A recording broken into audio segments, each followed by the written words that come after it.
म्हणजे 26 जानेवारी 1950 रोजी आपल्या देशाचे संविधान लागू झाले. त्यामुळे भारत हा देश लोकशाही प्रजासत्ताक देश बनला.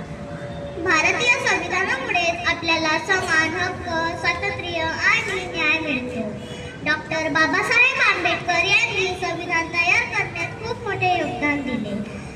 आज आपण आपल्या स्वातंत्र्य सैनिकांना आणि वीर जवानांना आदराने आठवतो.